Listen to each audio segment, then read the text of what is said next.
Dear students, आज के class में हम लोग चैप्टर 2 स्टार्ट करेंगे। जो आपके एनसीईआरटी का चैप्टर 2 है वो हमारा यूनिट 1 का ही पोर्शन है। यूनिट 1 जो हमारा इलेक्ट्रोस्टैटिक्स था वही हमारा दो चैप्टर एनसीईआरटी का chapter 1 electric charges and fields और chapter 2 electrostatic potential and capacitance दोनों को कवर करता है। तो चैप्टर 1 हम लोग ऑलरेडी फिनिश कर चुके हैं एनसीईआरटी के अकॉर्डिंग और हम लोग चैप्टर 2 स्टार्ट करेंगे इलेक्ट्रोस्टैटिक पोटेंशियल एंड कैपेसिटेंस। तो ये चैप्टर जो है चैप्टर 1 की तुलना में ज़्यादा इम्पोर्टेंट है क्योंकि इसमें कैपेसिटेंस का पोर्शन है। अगर आप बोर्ड एग्जाम को देखेंगे तो उसमें भी कैपेसिटेंस से रिलेटेड क्वेश्चंस आते हैं और फिर आपका अगर न्यूमेरिकल आता है बोर्ड एग्जाम में तो कैपेसिटर से रिलेटेड न्यूमेरिकल ज़्यादा बार पूछा जाता है। अगर आप कॉम्पिटिटिव एग्जाम ले तो उसमें भी कैपेसिटर से रिलेटेड क्वेश्चन ज़्यादा होते हैं।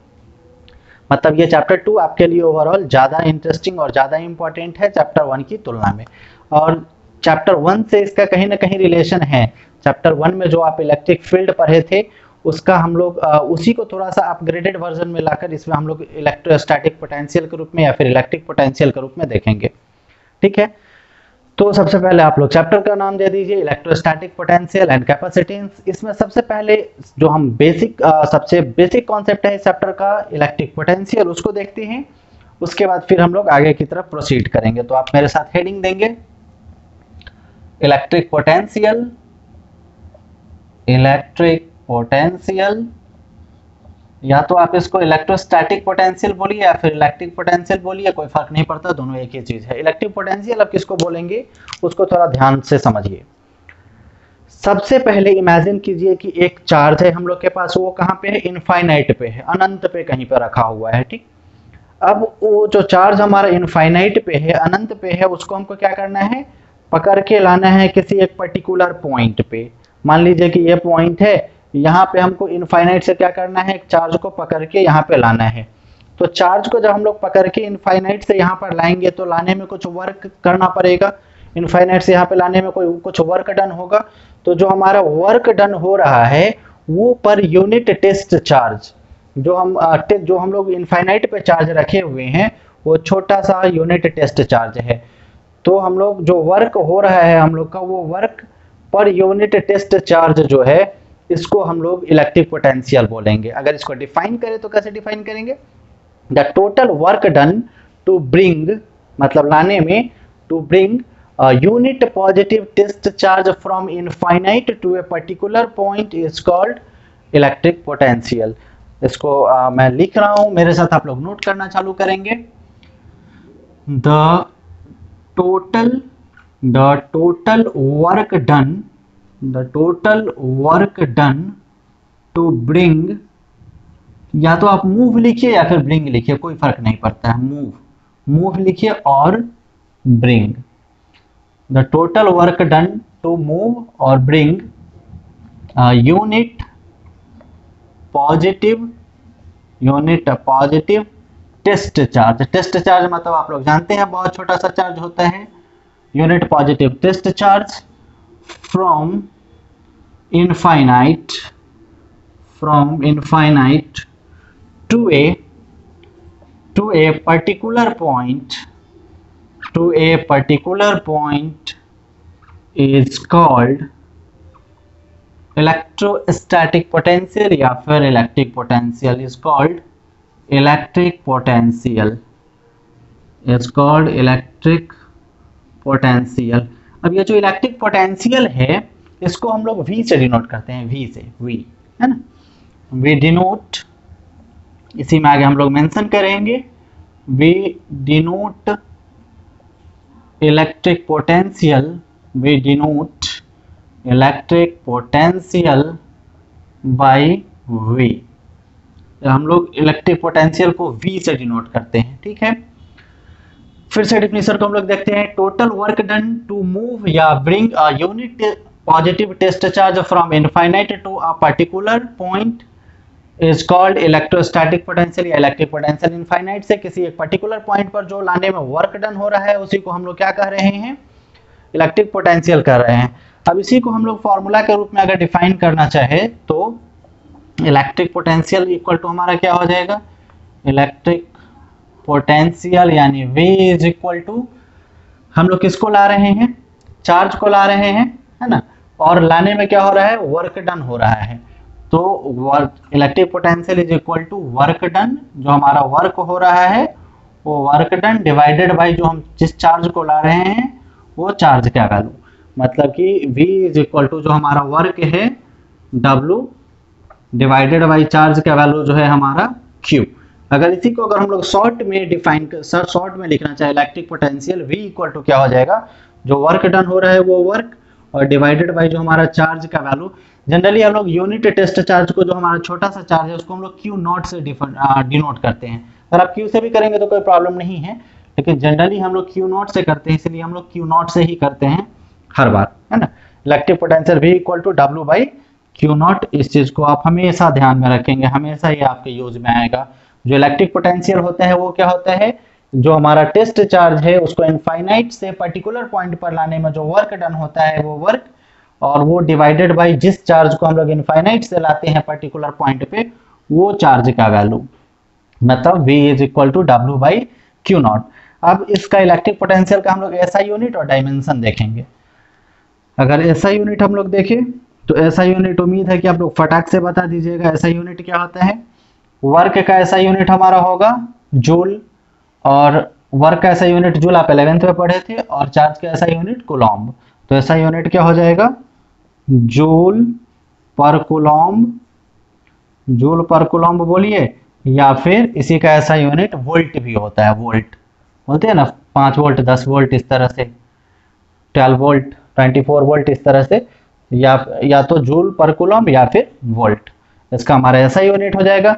फिर डायमेंशन क्या होगा, डायमेंशन निकालना आप लोग जानते हैं अच्छे से।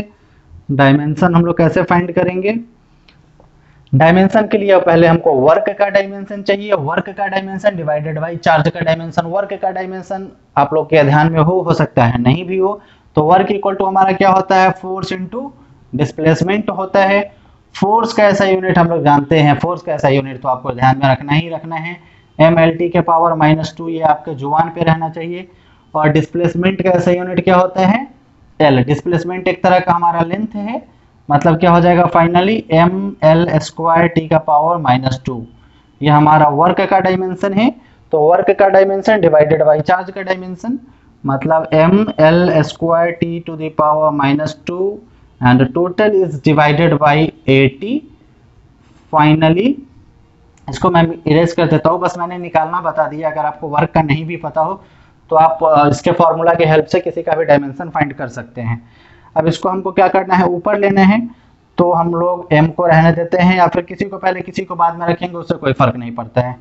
m फिर L², और a को अगर ऊपर ले जाएंगे तो क्या हो जाएगा, a का पावर -1, नीचे +1 है पावर, नीचे कुछ भी नहीं मतलब +1 है, ऊपर जाएगा तो -1 हो जाएगा। और t का पावर नीचे 1 है और ऊपर -2 है, ऊपर जाएगा तो ये -1 इसमें ऐड हो जाएगा, मतलब t टू द पावर -3 हो जाएगा। मतलब फाइनली इलेक्ट्रिक पोटेंशियल का जो डायमेंशन है वो क्या है, mL² a to the power -1 t to the power -3। हो सकता है कहीं कहीं पर आपको a लास्ट में मिले, कहीं कहीं पर a पहले मिले, तो उससे कोई फर्क नहीं पड़ता है, लेकिन जनरली आपको इसी तरह का देखने को मिलेगा। फटाक से आप पॉज कीजिए, स्क्रीनशॉट ले लीजिए। अगर नोट कर रहे थे तब तो बहुत अच्छा, वेरी गुड। अगर नोट नहीं कर रहे थे फटाक से आप इसका स्क्रीनशॉट ले लेंगे। उम्मीद है कि आप स्क्रीनशॉट ले चुके हैं। ये सारी चीजें आपका बेसिक चीज है, आपका जो 1 मार्क्स ऑब्जेक्टिव टाइप क्वेश्चन आता है उसमें ऐसा यूनिट और डायमेंशन वगैरह आपका पूछा जाता है, इसलिए मैं हर बार जिक्र कर देता हूँ। तो ये था हमारा इलेक्ट्रिक पोटेंशियल। इसके बाद हम लोग पोटेंशियल डिफरेंस का कॉन्सेप्ट देखेंगे। कभी कभी पोटेंशियल डिफरेंस 2 मार्क्स और कभी कभी 5 मार्क्स, मतलब जनरली 5 मार्क्स में ही पूछा जाता है इलेक्ट्रिक पोटेंशियल डिफरेंस। 2 मार्क्स में बहुत कम बार देखा जाता है। अगर 2 मार्क्स में पूछता है तो उसका डेफिनेशन और फॉर्मूला वगैरह लेके हम लोग छोड़ देते हैं, और 5 मार्क्स में पूछेगा तो उसका पूरा एक्सप्रेशन हम लोग उसको प्रूव करेंगे कि कैसे उसका वैल्यू आएगा, है ना। तो फिर जो हमारा नेक्स्ट हेडिंग है वो हम लोग डालेंगे expression for electric potential difference. Next heading आप लोग मेरे साथ डालेंगे, expression for electric potential difference, electric potential difference, expression for electric potential difference, expression for electric potential difference. ठीक है, तो इलेक्ट्रिक पोटेंशियल हम लोग समझ चुके हैं। इलेक्ट्रिक पोटेंशियल हम लोग क्या देखें कि जब चार्ज को हम लोग इनफाइनाइट से किसी पर्टिकुलर पॉइंट पर लाते हैं तो वो इलेक्ट्रिक पोटेंशियल होता है। अब इलेक्ट्रिक पोटेंशियल डिफरेंस क्या होता है, अब हम लोग चार्ज को इनफाइनाइट से नहीं लाएंगे, किसी एक पर्टिकुलर पॉइंट से, मान लीजिए कि यहाँ पर कोई एक पॉइंट ए है, ए पॉइंट से हम लोग पकड़ के किसी बी पॉइंट पर लाते हैं। जब चार्ज को हम लोग किसी एक पर्टिकुलर पॉइंट से पकड़कर किसी एक दूसरे पर्टिकुलर पॉइंट पर लाते हैं तो उस कंडीशन में जो हमारा वर्क डन होता है पर यूनिट टेस्ट चार्ज पे, उसको हम लोग इलेक्ट्रिक पोटेंशियल डिफरेंस कहते हैं। बस दोनों चीज में थोड़ा सा डिफरेंस है बेसिक, कि जब हम लोग इनफाइनाइट से चार्ज को पकड़ कर किसी एक पर्टिकुलर पॉइंट पे लाते हैं इलेक्ट्रिक पोटेंशियल, और जब किसी एक खास पॉइंट से किसी एक खास जगह से पकड़कर किसी खास दूसरे जगह पर ले जाते हैं तो उस कंडीशन में जो हमारा वर्क डन होता है पर यूनिट टेस्ट चार्ज, उसको हम लोग बोलते हैं इलेक्ट्रिक पोटेंशियल डिफरेंस। बस दोनों में ये छोटा सा बेसिक डिफरेंस है। बस इसमें जो वैल्यू फाइनली हम लोग मिलेगा हम लोग को, उसको हम लोग को एक्सप्रेस करना है, फाइनली उसको हमको डिराइव करना है कि वो वैल्यू आया कैसे। तो सबसे पहले इसका हम लोग डेफिनेशन लिखेंगे। आप लोग मेरे साथ लिखना स्टार्ट करेंगे। इलेक्ट्रिक पोटेंशियल डिफरेंस, सबसे पहले इसका हम लोग डेफिनेशन लिखते हैं। The total work done to move, आप लोग भी मेरे साथ लिखते रहेंगे तो ज्यादा बेनिफिट में रहेंगे। The total work done to move और bring unit positive test charge from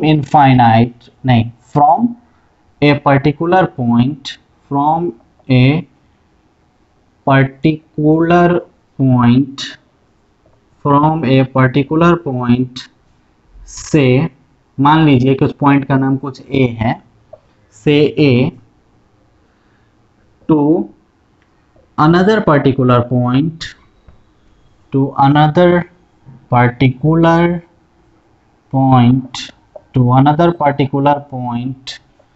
say B is called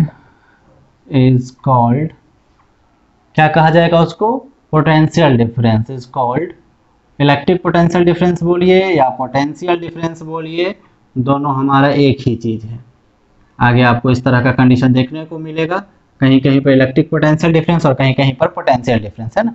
तो total work done to move और bring an unit positive test charge from a particular point say A to another particular point say B is called potential difference। एक point A से दूसरे point B पर charge को लाने में जो work done होता है उसको हम लोग बोलेंगे इलेक्ट्रिक पोटेंशियल डिफरेंस। अब इसके लिए हम लोग क्या करते हैं, एक फिगर को बनाते हैं इस चीज को एक्सप्रेस करने के लिए। मान लीजिए कि यहाँ पर हम लोग का कुछ O पॉइंट है, O पॉइंट पर एक चार्ज हम लोग के पास Q है। मान लीजिए कि यहाँ पर एक प्लस Q चार्ज है और इसी के अलोंग ये हमारा कुछ एक लाइन है इस तरह से। अब इसी लाइन पे मान लेते हैं कि कहीं पे भी यहाँ पर A पॉइंट है, A पॉइंट पर हमारा टेस्ट चार्ज Q0 है। अब ये यूनिट टेस्ट चार्ज को A पॉइंट से हमको कुछ B पॉइंट पर लाना है, A पॉइंट से हमको B पॉइंट पर लाना है। वेरी केयरफुली समझिएगा, इसमें अगर आप फिगर को समझ जाते हैं तो बहुत सारा चीज आपका क्लियर हो जाएगा, उसका बहुत कम चीज समझने को बचेगा। O पॉइंट पर हमारा एक प्लस Q चार्ज है, जो बड़ा वाला चार्ज है, मेन चार्ज जिसको हम लोग बोलते हैं। इसके कारण क्या हो रहा होगा, चारों तरफ इलेक्ट्रिक फील्ड लाइन निकल रहा होगा, चारों तरफ इलेक्ट्रिक फील्ड लाइन बन रहा है।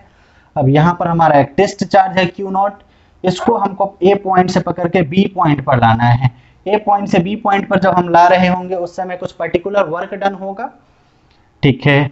अब जो हमारा यहाँ पर ओरिजिन है O, यहाँ से लेके B के बीच का जो डिस्टेंस है इसको हम लोग कुछ RB से डिनोट कर देते हैं कि RB डिस्टेंस पे हमारा B पॉइंट है ओरिजिन से, और A जो है हमारा वो यहाँ से मान लेते हैं कुछ RA डिस्टेंस पे है, ये हमारा यहाँ से कुछ RA डिस्टेंस पे है, ठीक है।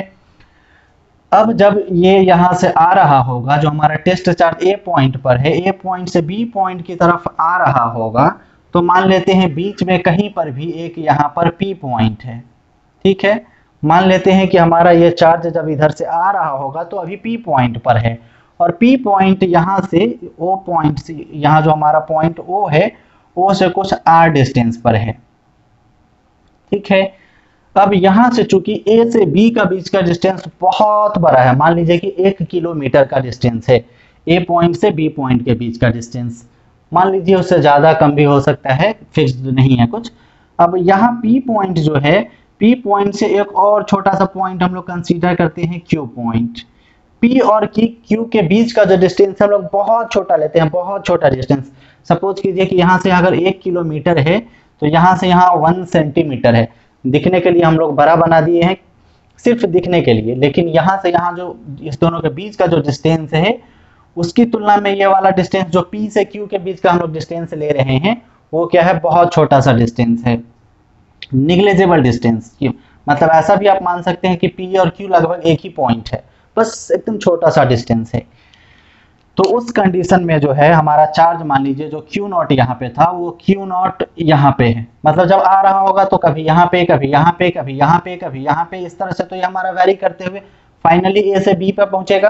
तो हम लोग कंसीडर कर रहे हैं कि जब ये इधर की तरफ आ रहा है तो आने के क्रम में ये पी पॉइंट पर क्यू नॉट चार्ज हमारा अवेलेबल है। ध्यान से समझेंगे, जब ये चार्ज यहाँ से इधर की तरफ आना चालू किया होगा, उसी समय से इस चार्ज के कारण जो इलेक्ट्रिक फील्ड लाइन निकल रहा है, इधर इधर इधर इधर ऐसे चारों तरफ निकल रहा है, वो क्या करेगा, इलेक्ट्रिक फील्ड के कारण इस पर एक फोर्स अप्लाई करेगा, इलेक्ट्रिक फोर्स। हम लोग इलेक्ट्रिक फील्ड को पढ़े थे कि यहाँ पर एक चार्ज है तो इलेक्ट्रिक फील्ड लाइन हमारा ऐसे चारों तरफ जा रहा है, यहाँ पे कोई चार्ज है मान लीजिए क्यू, तो इसके ऊपर मान लीजिए क्यू नॉट, तो इसके ऊपर ये फोर्स अप्लाई करेगा, इलेक्ट्रिक फील्ड तो अप्लाई कर ही रहा है, और इसी डायरेक्शन में इलेक्ट्रिक फोर्स भी अप्लाई करेगा। और एफ इक्वल टू क्या हम लोग देखे थे फॉर्मूला, क्यू नॉट इंटू ई, या फिर इलेक्ट्रिक फील्ड का फॉर्मूला क्या देखे थे, एफ बाई क्यू नॉट। तो एफ इक्वल टू क्या हो जाएगा, क्यू नॉट इंटू ई। तो उसी तरह का जो फोर्स है इस चार्ज पे भी लग रहा है, इसके इलेक्ट्रिक फील्ड लाइन के कारण, है ना, इस पे चार्ज लग रहा है, इस पे फोर्स अप्लाई हो रहा है। तो यहाँ पे यहाँ पे यहाँ पे यहाँ पे यहाँ पे यहाँ पे कहीं भी जाएगा उस पर इलेक्ट्रिक फोर्स अप्लाई होगा ही होगा। और इलेक्ट्रिक फोर्स का वैल्यू हम लोग क्या जानते हैं कि इलेक्ट्रिक फोर्स जो इलेक्ट्रिक फील्ड के कारण अप्लाई होता है वो क्या होता है, Q इंटू ई। जिस चार्ज पे फोर्स अप्लाई हो रहा होगा उस चार्ज का वैल्यू इंटू इलेक्ट्रिक फील्ड, इसके कारण इलेक्ट्रिक फील्ड ई अप्लाई हो रहा है, और इस पे Q नॉट पे फोर्स अप्लाई हो रहा है। तो इस पे अगर हम लोग फोर्स को दिखाना चाहे तो इस पे फोर्स क्या हो रहा है, इधर F इक्वल टू कितना फोर्स अप्लाई हो रहा है, Q नॉट इंटू ई। Q naught into E force इस पे इस डायरेक्शन में अप्लाई हो रहा है। ध्यान से समझेंगे इस सारे कॉन्सेप्ट को। अगर इस फिगर को आप समझ लिए, फिर लिखना है कुछ भी नहीं है उसका मुश्किल। तो F equal to Q naught into E force इस चार्ज पे, क्यू नॉट चार्ज पे यहाँ पे भी लग रहा था, यहाँ पे यहाँ पे यहाँ पे यहाँ पे यहाँ पे भी लग रहा है, और आगे भी लगेगा।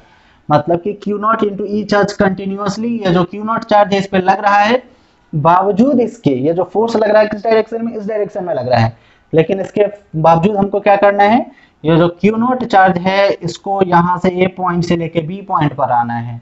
तो लाने में हमारा जो वर्क डन होगा वही हमको मेनली फाइंड करना है। अच्छा, अब ए से बी पॉइंट पर जो हम लोग ला रहे हैं, तो लाने के क्रम में फोर्स तो इधर लग रहा है, अगर इधर force F equal to Q naught into E apply हो रहा है तो कम से कम इधर भी इतना ही फोर्स अप्लाई होना चाहिए, तभी ये इधर की तरफ आ पाएगा। तो इस कंडीशन में अपोजिट डायरेक्शन में जो फोर्स अप्लाई हो रहा है वो फोर्स का वैल्यू क्या होना चाहिए, कम से कम इस फोर्स के बराबर होना चाहिए। मतलब F equal to Q naught into E के बराबर होना चाहिए, तभी ये चार्ज जो है हमारा इधर की तरफ खिसकते हुए फाइनली बी पॉइंट पे पहुंचेगा।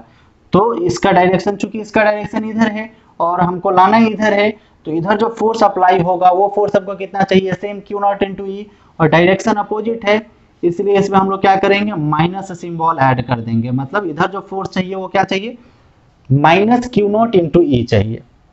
उम्मीद है इन सारी चीजों को आप समझ चुके हैं। अब इस चीज को हमको अपने लैंग्वेज में लिखना है, तो चलिए लिखना स्टार्ट करते हैं। सबसे पहले हम लोग क्या करते हैं, consider one point O where charge, या सीधे चार्ज लिखिए या मेन चार्ज भी आप लिख सकते हैं, where charge Q is placed, where charge Q is placed, which creates point O, where charge Q is placed, where sorry which creates electric field, around it, which creates electric field around it। हम लोग क्या कर रहे हैं कि P point पर O point पर एक चार्ज प्लस Q ले रहे हैं, जो क्या कर रहा है अपनी चारों तरफ इलेक्ट्रिक फील्ड क्रिएट कर रहा है, now we have to find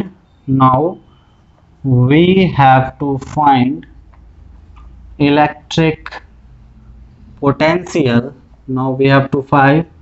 find electric potential और वर्क डन बोलिए, इलेक्ट्रिक पोटेंशियल बोलिए या फिर वर्क डन बोलिए। वर्क डन अगर हम लोग फाइंड करेंगे तो इलेक्ट्रिक पोटेंशियल ऑटोमेटिक फाइंड हो जाएगा, है ना। Now we have to find electric potential और work done to move the charge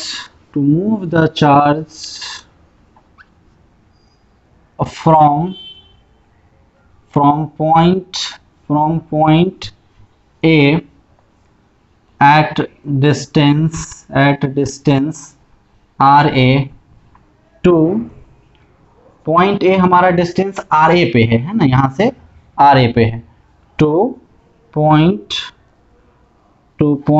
B at distance RB। ठीक है, इन सारी चीजों को पहले हम लोग मेंशन कर लिए हैं क्या, कि सबसे पहले हम लोग के पास एक पॉइंट है जहां पर प्लस Q चार्ज है, जिसके कारण क्या हो रहा है, इलेक्ट्रिक फील्ड लाइन चारों तरफ क्रिएट हो रहा है।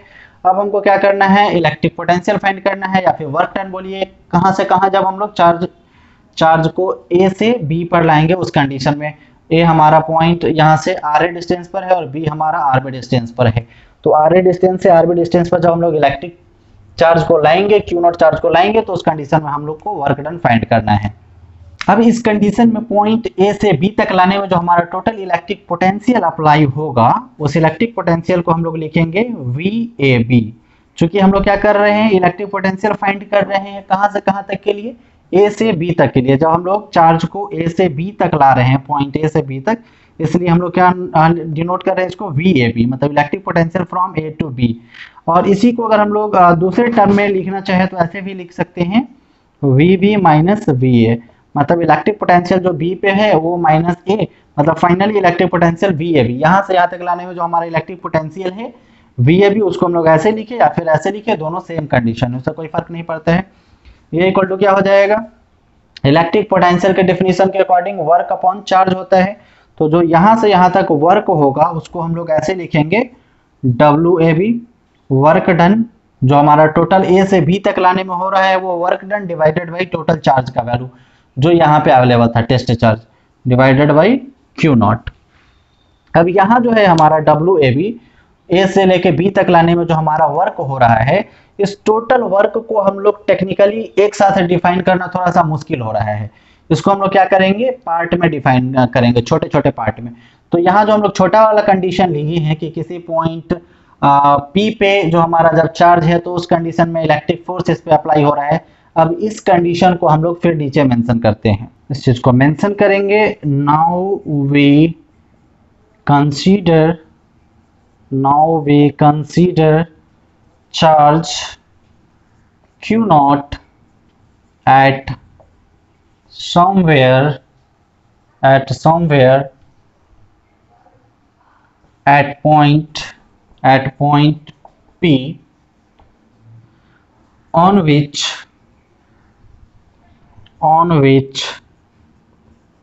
force Q0 into E is acting. Now we need same force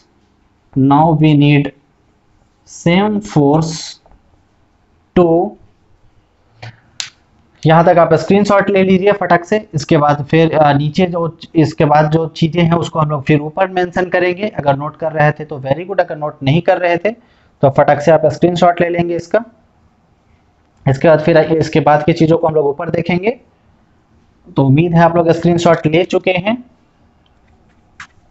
फिर इसके बाद का जो चीज़ है उसको हम लोग फिर ऊपर लेंगे। फिगर को हालांकि अभी हम लोग इरेज नहीं करेंगे क्योंकि फिगर को समझने के लिए थोड़ी सी ज़रूरत होगी, तो फिगर को अभी हम लोग रहने देते हैं और बाकी चीज़ों को हम लोग इरेज करते हैं अभी।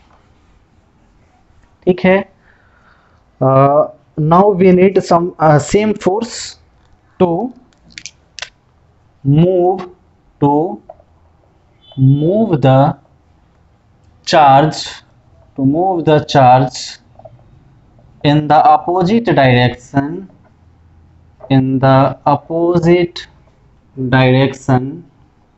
of electric field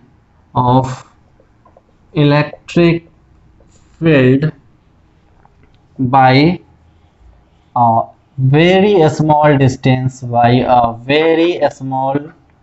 distance dl। अब यहाँ जो छोटा सा डिस्टेंस जिसमें वो मूव कर रहा है इधर से इधर, इस डिस्टेंस को हम लोग dl कंसिडर कर लेते हैं कुछ, है ना। तो वही चीज यहाँ पे हम लोग मेंशन किए हैं। एक चार्ज हम लोग Q नॉट, अभी P पॉइंट पे हम लोग कुछ कंसिडर कर रहे हैं, on which force Q naught into E is acting, जिस पे Q naught into E force act हो रहा है। अब इतना ही फोर्स हमको चाहिए इसको इधर मूव करने के लिए, मतलब ये जो हमारा इलेक्ट्रिक फील्ड लाइन इधर जा रहा है इसके अपोजिट डायरेक्शन में मूव करने के लिए dl डिस्टेंस में, छोटा सा डिस्टेंस को हम लोग कंसीडर कर रहे हैं। तो छोटा सा डिस्टेंस में मूव करने के लिए हमको इतना ही फोर्स का आवश्यकता है, मतलब कि minus Q naught into E force का जरूरत है, जो यहाँ पर फिगर में मेंशन भी है। इसी चीज को हम लोग फाइनली यहाँ पे मेंशन किए हैं। ठीक है, अब जो है हम लोग कंसीडर करते हैं कि यहाँ पर छोटा ये जो फोर्स अप्लाई हो रहा है F equal to Q naught into E, जिसकी वजह से क्या हो रहा है, छोटा सा डिस्टेंस मूव कर रहा है, dl डिस्टेंस मूव कर रहा है। तो इस कंडीशन में हमारा क्या होगा, छोटा सा वर्क डन होगा। Now we get small work done dw।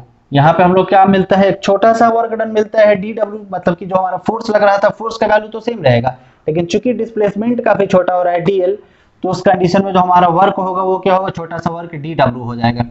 अब हम लोग वर्क का फॉर्मूला याद करें तो वर्क इक्वल टू क्या होता है, फोर्स इनटू डिस्प्लेसमेंट होता है ना। तो यहाँ जो हमारा फोर्स है वो फोर्स का वैल्यू हमारा क्या है, F है, और इनटू जो हमारा डिस्प्लेसमेंट हो रहा है वो डिस्प्लेसमेंट क्या है, dl है, F डॉट dl।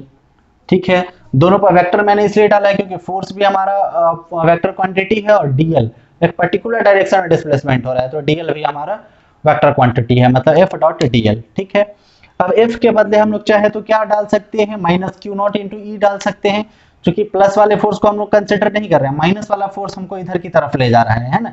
तो F के बदले हम लोग माइनस Q नॉट इंटू ई भी डाल सकते हैं, minus Q naught into E into dl। अब यहाँ पे हम लोग थोड़ा सा एक चीज को ऑब्जर्व करें, F डॉट dl, यहाँ पे F जब जो दो डॉट प्रोडक्ट हमारा होता है A vector dot B vector, तो क्या होता है AB इंटू कॉस थीटा, है ना। इस चीज को हमेशा ध्यान में रखेंगे, AB कॉस थीटा होता है।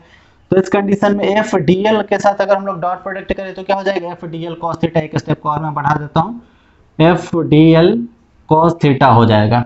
ठीक, और थीटा क्या होता है, जैसे यहाँ पर AB दो वेक्टर है तो दोनों के बीच का एंगल। अब यहाँ पर जो हमारा फोर्स है और dl है, तो फोर्स और dl दोनों के बीच का एंगल हमारा हो जाएगा, है ना। तो हमारा जो फोर्स अप्लाई हो रहा है, ये फोर्स हमारा किधर अप्लाई हो रहा है, इधर हम लोग कंसीडर कर रहे हैं, और डिस्टेंस हम लोग किधर जा रहे हैं, डिस्टेंस हम लोग इधर से मेजर कर रहे हैं, इधर से मेजर करते हुए इधर की तरफ जा रहे हैं, है ना। तो F और dl दोनों के बीच का एंगल कितना हो जाएगा, 180 डिग्री। फोर्स हमारा इधर लग रहा है, डिस्टेंस हम लोग इधर ले रहे हैं, कंसीडर कर रहे हैं, तो थीटा हमारा कितना हो जाएगा, थीटा हो जाएगा 180 डिग्री।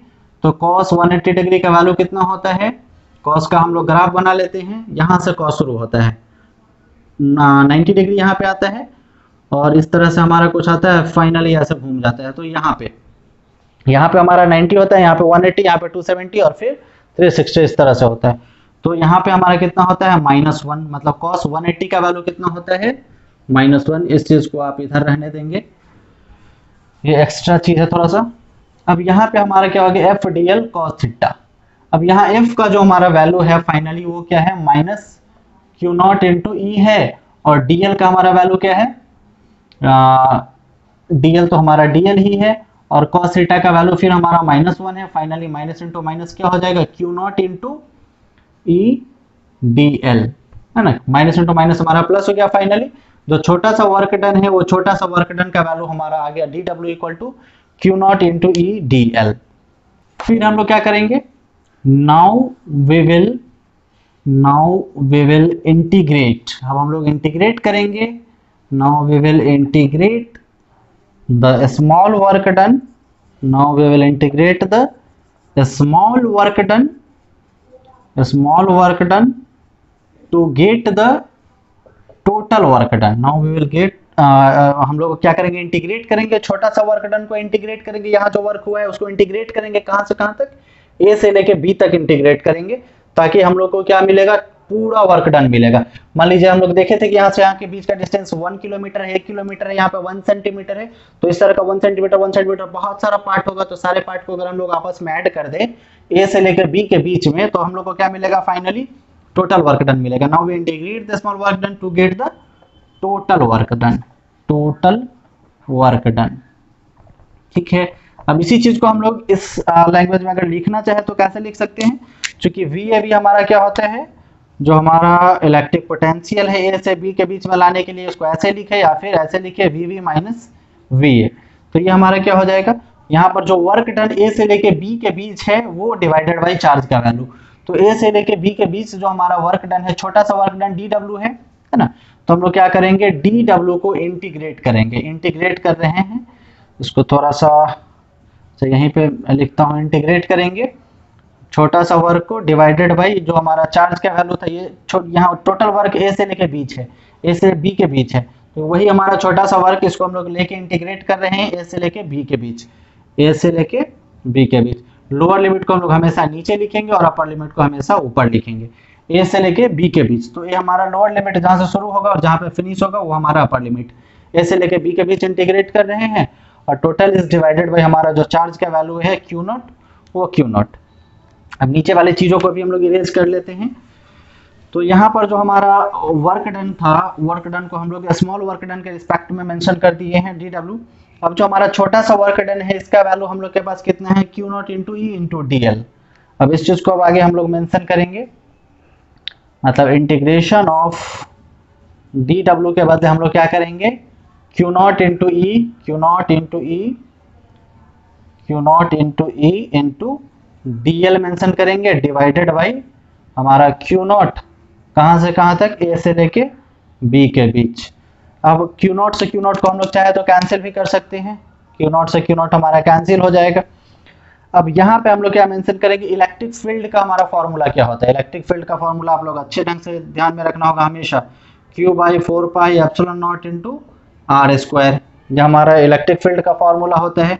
इस चीज को हम लोग डाल देंगे इंटीग्रेशन ए से लेके बी के बीच। इंटीग्रेशन वाले कॉन्सेप्ट को ध्यान से समझिएगा, जानबूझकर हम लोग छोटा सा टर्म लिए थे, क्योंकि बाद में इसको इंटीग्रेट करके हम लोग फाइनली टोटल वर्क डन के लिए टोटल इसको ए से लेके बी के बीच में इंटीग्रेट कर देंगे और फाइनली हमारा टोटल वर्क डन आ जाएगा। फाइनली यहाँ पे क्या हो जाएगा, ई के बदले Q/4πε0 इंटू आर स्क्वायर। और यहाँ पर जो हमारा डीएल है, अब डीएल वाले कॉन्सेप्ट को थोड़ा सा समझेंगे।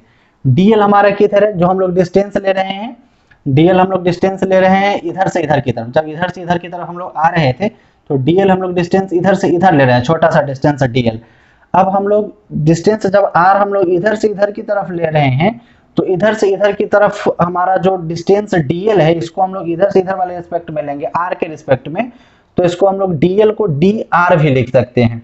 और चूंकि डीएल हमारा क्या था, पी से क्यू पॉइंट पर आने के बीच का डिस्टेंस था इस डायरेक्शन में, और डायरेक्शन हम लोग अगर इधर ले आर के रिस्पेक्ट में डी आर, तो हम लोग इसको माइनस डी आर लिखेंगे।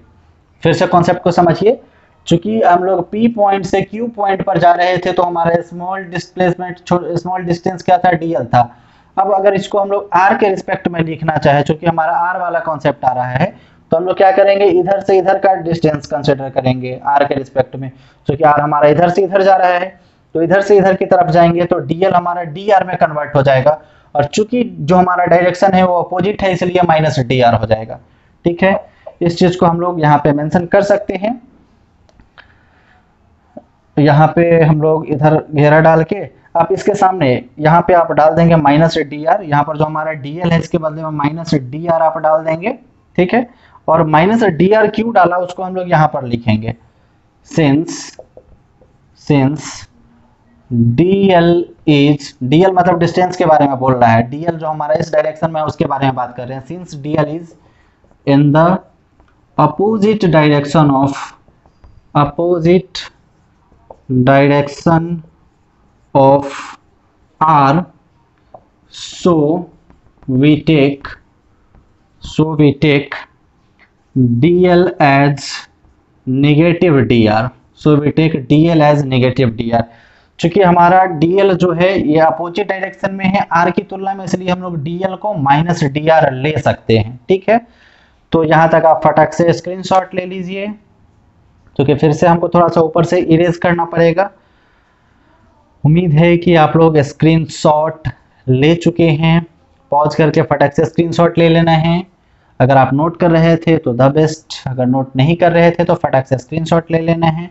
इसके बाद मैं इरेज करता हूँ ऊपर से हम लोग इरेज करते हुए थोड़ा सा देखते हैं फिर से आगे क्या हो सकता है हमारा फाइनल वैल्यू। यहीं तक हम लोग रहने देते हैं। अब यहाँ पे जो dr हम लोग फाइनली वैल्यू डाले हैं, अब dr डालने पे हमारा क्या चेंजेस आएगा उसको हमको देखना है। ये क्या है, va लिखिए या फिर vb माइनस va, कुछ भी लिखिए कोई फर्क नहीं पड़ता है। इसी चीज को हम लोग ऊपर बढ़ाते हैं, vab equal to vb minus va is equal to, finally हम लोग के पास क्या है, इंटीग्रेशन। अच्छा, आप ध्यान देंगे थोड़ा सा यहाँ पे आपको वेरिएबल टर्म कौन सा लग रहा है और कांस्टेंट टर्म कौन सा लग रहा है। आप ऑब्जर्व करेंगे कि r वाला टर्म आपको यहाँ पे वेरिएबल लगेगा और q/4πε0 आपको कांस्टेंट लगेगा। r वाला क्यों वेरिएबल लगेगा, वैसे भी r हमारा वेरी कर रहा है। जब चार्ज यहाँ पे था तो r का वैल्यू कुछ और था, यहाँ पे r कुछ और था, यहाँ पे r कुछ और था, मतलब r हमारा कंटिन्यूअसली चेंज कर रहा है।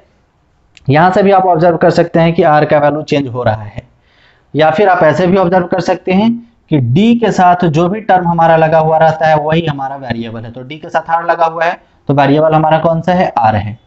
ठीक है, तो अब a से लेके b तक अगर हम लोग देखें r के रिस्पेक्ट में, मतलब डिस्टेंस के रिस्पेक्ट में, तो a पॉइंट पर हमारा डिस्टेंस कितना है, ra है, और b पॉइंट पे हमारा कितना है, rb है।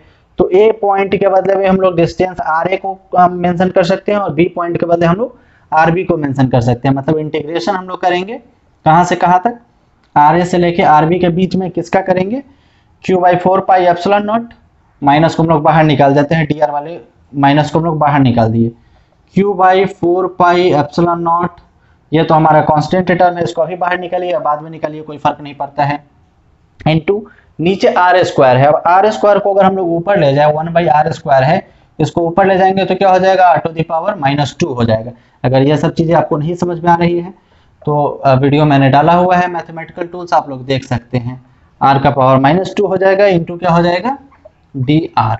अब इसी चीज को इसी लाइन में मैं आगे एक्सप्लेन कर रहा हूं, तो फिर इसको इक्वल टू, माइनस वाला टर्म हमारा बाहर रहेगा। आप लोग यहाँ पे मेंशन नहीं करके आप लोग इसके नीचे मेंशन करेंगे, क्योंकि मेरे पास स्पेस नहीं है इसलिए मैं इधर लिख रहा हूँ। आप लोग इसके नीचे, मतलब ये जो इक्वल टू है इसके नीचे यहाँ पे आना चाहिए। ठीक है, फिर माइनस q/4πε0 हमारा बाहर आ जाएगा, q/4πε0 बाहर, और इंटीग्रेशन ra से rb है ना, ra से rb के बीच हम लोग कर रहे हैं, ra से rb, और r to the power -2 into dr। अब इसके लिए आप लोग कौन सा फॉर्मूला अप्लाई करेंगे, फटक से बताइए। उम्मीद है आप लोग के ध्यान में होगा एक formula, integration of x to the power n dx वाला फॉर्मूला क्या होता है, x to the power n+1 divided by n+1, ये वाला फॉर्मूला आप लोग के ध्यान में होगा इंटीग्रेशन का। इसी फॉर्मूला को हम लोग यहाँ पे अप्लाई करते हैं, तो -q/4πε0, यह तो हमारा कांस्टेंट है बाहर, फिर यहाँ पर r टू द पावर -2 है, तो n का वैल्यू कितना हो जाएगा, -2। मतलब इस चीज को हम लोग ऐसे मेंशन करेंगे, r to the power n+1, n हमारा -2 है, डिवाइडेड बाई n+1, कहां से कहां तक, ra से लेके आर बी तक। ठीक है, इसके बाद फिर आप लोग क्या मेंशन करेंगे, minus Q by 4 pi epsilon naught into यहाँ पर -2 और +1 कितना हो जाएगा, -1, और ऊपर हमारा कितना बचेगा, r का पावर -1, r का पावर -1 बाई -1 आर ए से लेके आर बी के बीच। अब यहाँ -1 यहाँ -1 दोनों हमारे क्या हो जाएगा, फाइनली प्लस हो जाएगा। तो ये माइनस और ये माइनस हमारा फाइनली प्लस हो गया। अब फिर नेक्स्ट स्टेप हम लोग क्या मेंशन करेंगे, q by 4 pi epsilon naught r to the power -1, इसको हम लोग क्या लिख सकते हैं, 1 अपॉन r, मतलब x टू द पावर -1 हो तो इसको हम लोग 1 अपॉन x लिख सकते हैं, है ना। उसी तरह r टू द पावर -1 हो तो इसको हम लोग क्या लिख सकते हैं, 1 अपॉन r, कहाँ से कहाँ तक, आर ए से लेके आर बी के बीच। अब लोअर लिमिट और अपर लिमिट आपको डालना आता है। सबसे पहले हम लोग क्या करते हैं, अपर लिमिट डालते हैं जो हमारा वेरिएबल होता है उसके बदले, और फिर बीच में माइनस और फिर लोअर लिमिट। फिर हमारा क्या हो जाएगा, q by 4 pi epsilon naught into, अब जो हमारा वेरिएबल है, वेरिएबल कौन सा है, r है, तो r के बदले हम लोग क्या करेंगे, पहले अपर लिमिट डालेंगे, मतलब 1 बाई r के बदले आर बी हम लोग डाल देंगे, फिर माइनस जो हमारा वेरिएबल है उसके बदले अब हम लोग लोअर लिमिट डालेंगे, मतलब 1 बाई आर ए। बस यही फाइनली हमारा एक्सप्रेशन है, किसके लिए, वी ए बी, या फिर इस इधर भी मैं इरेज कर ही देता हूँ, इधर भी आप लोग नोट कर ही चुके थे। मतलब फाइनली जो हमारा वैल्यू आया इलेक्ट्रिक पोटेंशियल का ए से बी पॉइंट तक लाने में, वो क्या हो जाएगा, उसको हम लोग या तो वी ए बी लिखे या फिर V B minus V A लिखे। मतलब जो फाइनली इलेक्ट्रिक पोटेंशियल का वैल्यू आया है पॉइंट ए से बी पर लाने में, किसको लाने में, जो हमारा छोटा सा यूनिट पॉजिटिव टेस्ट चार्ज था क्यू नॉट, वो हमारा फाइनली इलेक्ट्रिक पोटेंशियल डिफरेंस का वैल्यू क्या होता है, q by 4 pi epsilon naught into 1 by R B minus 1 by R A. अब आर बी हमारा क्या है, जहां जिस पॉइंट पर हमको लाना है चार्ज को, वो पॉइंट का डिस्टेंस है, और फिर माइनस आर ए हमारा क्या है, जहां से हम लोग स्टार्ट कर रहे हैं लाना, वो पॉइंट का हमारा डिस्टेंस है, जहां से हम लोग कंसीडर कर रहे हैं, जहां से हम लोग कैलकुलेट कर रहे हैं। और q का वैल्यू तो पता ही है, यहाँ जितना भी हमारा चार्ज का वैल्यू रहेगा वो q का वैल्यू, और 1 बाई 4 पाई एप्सिलॉन नॉट का वैल्यू तो आपको पता ही है, 9 इंटू 10 टू द पावर 9। उम्मीद है आप लोग नोट कर रहे थे, अगर नहीं कर रहे थे तो फटाक से आप स्क्रीनशॉट लेकर इसको नोट कर लीजिए। यह भी इंपॉर्टेंट टॉपिक में से माना जाता है, हालांकि बहुत ज़्यादा बार ये क्वेश्चन नहीं पूछा है, आज तक 1-2 बार ही शायद पूछा है, लेकिन फिर भी इंपॉर्टेंट है, ये कॉन्सेप्ट बहुत इंपॉर्टेंट है इलेक्ट्रिक पोटेंशियल डिफरेंस का। एक बार फिर से मैं थोड़ा सा आज की क्लास की सारी चीज़ों को मैं एक बार रिपीट करता हूँ। सबसे पहला कॉन्सेप्ट हम लोग क्या पढ़े थे, इलेक्ट्रिक पोटेंशियल। इलेक्ट्रिक पोटेंशियल हमारा क्या है, जब चार्ज को इनफाइनाइट से किसी एक पर्टिकुलर पॉइंट पर लाते हैं तो लाने में जो वर्क डन होता है पर यूनिट टेस्ट चार्ज, उसको हम लोग बोलते हैं इलेक्ट्रिक पोटेंशियल। और जब हम लोग किसी एक खास पॉइंट ए से लेकर बी पर जब छोटा सा पॉजिटिव टेस्ट चार्ज को लाते हैं तो लाने में जो हमारा वर्क डन होता है उसको हम लोग पर यूनिट टेस्ट चार्ज के रिस्पेक्ट में इलेक्ट्रिक पोटेंशियल डिफरेंस बोलते हैं। ठीक है, अब इलेक्ट्रिक पोटेंशियल डिफरेंस को हम लोग देखे थे फिगर के थ्रू कैसे कैलकुलेट करना है। फाइनली हम लोग इसको कैलकुलेट भी किए हैं। कैलकुलेट करने के बाद फाइनली जो हमारा वैल्यू आया है इलेक्ट्रिक पोटेंशियल डिफरेंस का, वो आया है q by 4 pi epsilon naught into 1 by R B minus 1 by R A. तो उम्मीद है आप लोग इसका भी स्क्रीनशॉट ले ही चुके होंगे। तो आज के क्लास में हम लोग बस इतना ही रहने देते हैं, फिर कल वाला क्लास भी काफ़ी इंपॉर्टेंट है, उसमें भी एक बहुत इंटरेस्टिंग टॉपिक के साथ हम लोग मिलेंगे और कोशिश करेंगे उस टॉपिक से रिलेटेड न्यूमेरिकल भी 1-2 न्यूमेरिकल उसमें सॉल्व करें, और इस कॉन्सेप्ट को आप बेहतर ढंग से समझकर आज ही इसको कंप्लीट कर लेंगे। तो तब तक आप लोग अपना ख्याल रखिएगा, अच्छे से रहिएगा, मिलते हैं हम लोग फिर नेक्स्ट क्लास में, तब तक के लिए बाय बाय।